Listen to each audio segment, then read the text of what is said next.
sur comment sortir de cette situation. Parce que quand le prophète est venu, le prophète en leur rappelant ce qui s'était passé, voici dans le verset 11, on nous dit ceci: puis vint l'ange de l'Éternel, il s'assit sous les térébinths de l'Ophra, qui appartient à Joas, de la famille d'Ablézer. Gédéon, Gédéon, son fils, battait du froment au pressoir pour le mettre à l'abri de Madian. Donc on dit que après que le prophète a parlé, Gédéon est allé au pressoir pour battre le froment, pour mettre à l'abri. Donc, il a compris que le problème que nous traversons est tellement grand, est tellement difficile. Comment sortir de cette adversité? Vous voyez, première des choses, allez se référer dans la parole. Allez trouver tout ce qu'on dit face à cette situation. Qu'est-ce qu'on dit sur la maladie? Qu'est-ce qu'on dit sur la santé? Qu'est-ce qu'on dit sur les finances? Qu'est-ce qu'on dit sur le mariage? Qu'est-ce que Dieu a dit? Je ne dis pas qu'est-ce que les hommes disent, c'est que Dieu a dit. L'expérience d'une personne dans le mariage n'est pas la garantie de la réussite de ton mariage. L'expérience d'une personne dans les affaires n'est pas la garantie de la réussite dans les affaires. L'expérience d'une personne dans la guérison n'est pas la garantie à la guérison dans ton corps. Ça peut être un encouragement, mais ce n'est pas une garantie pour que tu vives la même chose. Chaque personne est unique. Ta maladie ou le problème que tu traverses est unique à ta personne et la solution en est aussi unique. Donc, tu ne peux pas penser que j'aurai la solution parce qu'avec l'autre, on avait prié comme ça pour lui, moi aussi on priera comme ça, j'aurai. Non, c'est l'erreur que nous commettons. Chaque homme, chaque personne sur la terre est unique et le problème qui t'arrive, c'est unique, même si ça a les symptômes que l'autre avait. Mais ton problème reste unique. Tu dois apprendre que ton cas est différent. Ton cas n'est pas le cas de l'autre. Ton cas est différent. Tu dois savoir que tu es unique et ce qui t'arrive est aussi marqué par rapport à toi et non par rapport à l'autre. Tu peux voir le même symptôme, le même signe. L'autre peut te dire, moi aussi mon mari m'a fait comme ça. L'autre peut dire, moi aussi ma femme m'a fait ceci ou mes enfants, mais je peux t'assurer, ton problème est unique, le problème de l'autre aussi est unique. Donc, ne prends pas le médicament de l'autre en disant, bon, comme il a les mêmes symptômes que moi,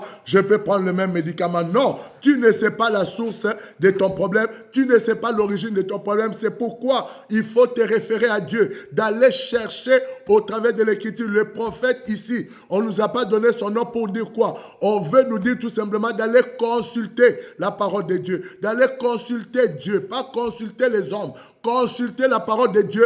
Qu'est-ce que Dieu dit à ce sujet? Même si tu vas voir ton pasteur, même si tu vas voir le prophète, même si tu vas voir l'évangéliste, l'apôtre, dis apôtre, voici mon problème, oui prophète, voici mon problème.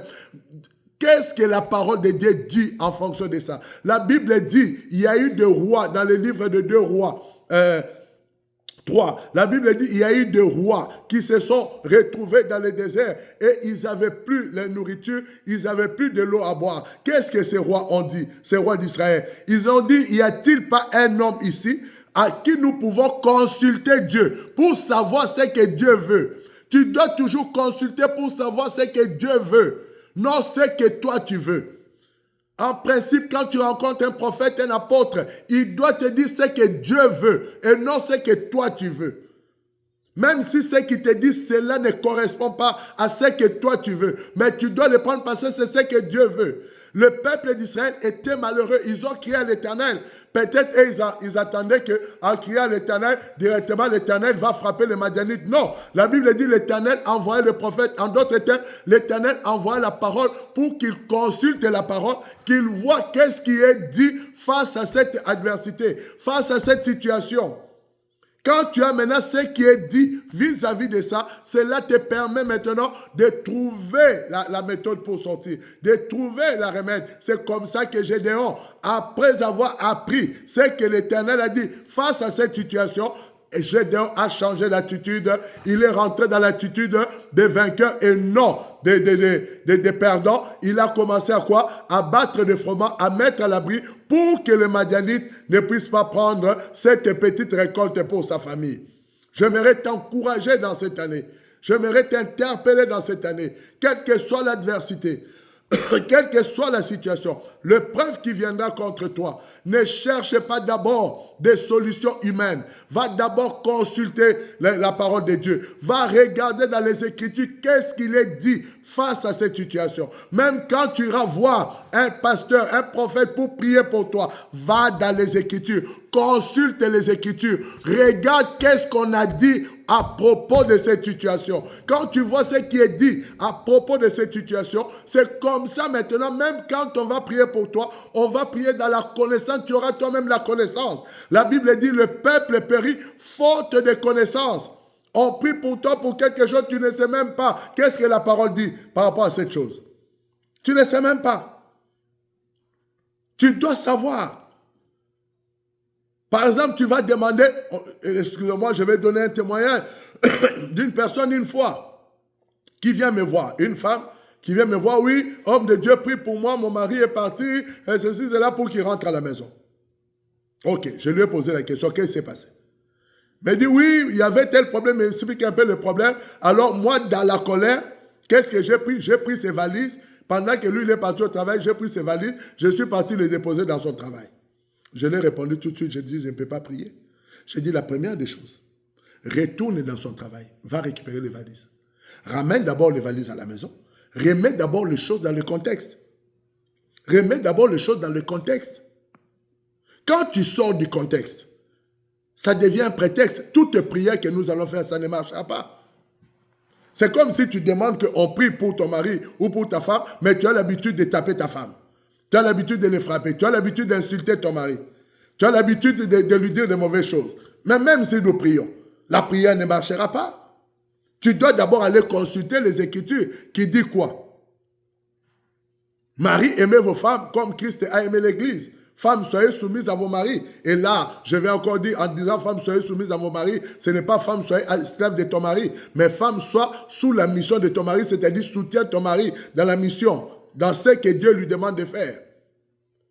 Si maintenant, toi, tu es en dehors de ce que la parole dit sur le mariage, même si on prie pour toi, ça ne changera rien.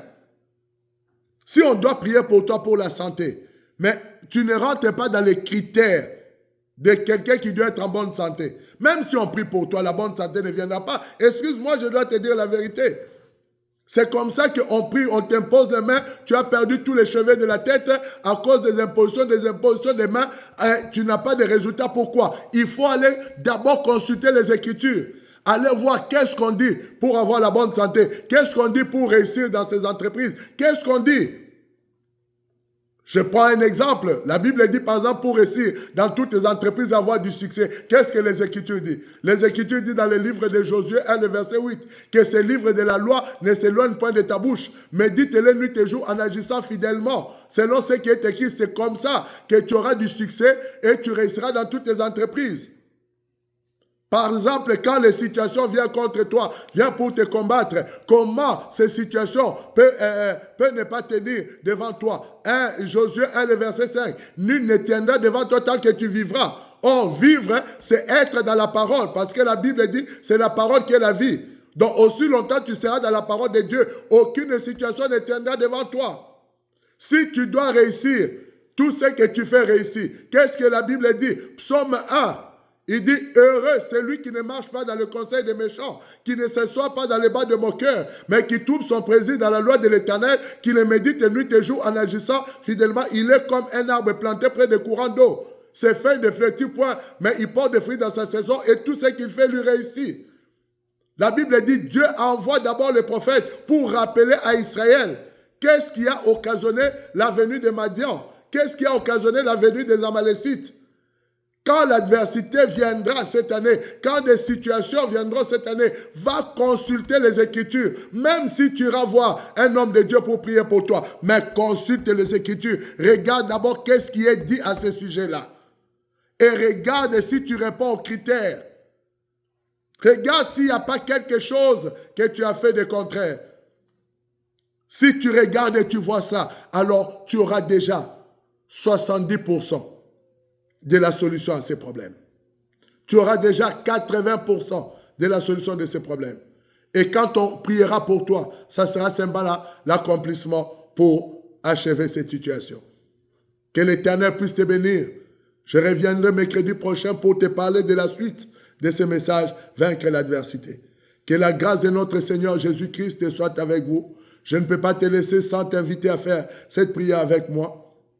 Père, au nom de Jésus-Christ, je t'ouvre mon cœur. Je t'invite dans ma vie comme Seigneur et Sauveur. Pardonne mes péchés. Pardonne mes fautes. Fais de moi une prière. Que l'Éternel te guide, à trouver une église, bonne parole. Et moi, je t'invite, si tu n'as pas un lieu, de culte, tu peux nous rejoindre à la famille Amour du Père, à la ZAC des Rivières-Roches, au bâtiment F4. Nous sommes là tous les mardis pour l'étude biblique et suivi par des moments de prière. Le vendredi pour l'enseignement de la parole à partir de 19h également. Et tous les dimanches pour la célébration de Christ à partir de 9h30. Nous sommes à la ZAC des Rivières-Roches au bâtiment F4. Et tu peux, les numéros de téléphone qui sont inscrits, tu peux nous appeler si tu as besoin d'une prière, si tu as besoin d'un encouragement, d'un conseil. Nous le ferons avec plaisir. Nous serons dans la joie de prier pour toi. Nous serons dans la joie de t'accompagner, d'accompagner ton foyer, d'accompagner tes entreprises, de t'accompagner pendant que les choses sont difficiles jusqu'à ce que tu puisses te trouver un issue. Et cela est seulement par amour. Cela n'a aucun prix. Le seul prix de ça, c'est l'amour de Dieu pour toi. C'est l'amour que Dieu a pour toi. C'est le seul prix que tu auras à payer. L'amour que Dieu a pour toi. Sinon, il n'y a rien d'autre à payer. Que le Dieu de grâce puisse te bénir. Que la faveur du Seigneur soit avec toi. Soyez remplis de faveur. Soyez remplis de paix dans cette année. Une merveilleuse année 2025 dans la grâce du Seigneur. Et j'espère à très bientôt dans l'une de nos cultes, mardi, vendredi ou dimanche. Soyez bénis et à très bientôt dans notre rencontre de vie, Christ à ta porte. Et que la grâce du Seigneur soit sur l'île de la Martinique et sur toutes les autorités au nom de Jésus-Christ. Amen.